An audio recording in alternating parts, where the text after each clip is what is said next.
அந்த கவிஞர்களை நான் பெருமிதத்தோடு பார்க்கிறேன்.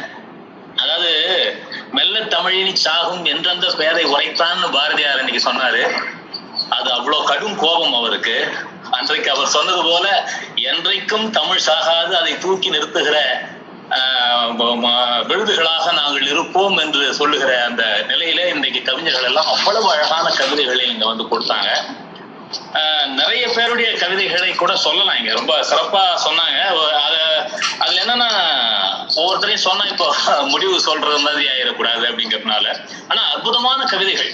சிலர் பாத்தீங்கன்னா அழகான கவிதைகளை சொல்லுகிற அந்த தொனியில வந்து குறைவின் காரணமாக நிறைய பேருக்கு சென்று சேராமல் செய்து விட்டார்கள் என்று நான் நினைக்கிறேன்.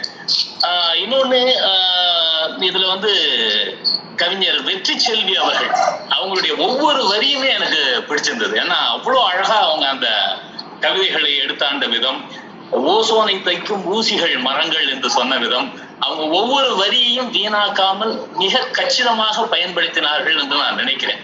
அதனால அந்த அவங்களுடைய கவிதை எனக்கு முழுக்க முழுக்க பிடிச்சிருந்தது. அதே போல பாத்தீங்கன்னா நாகராஜ்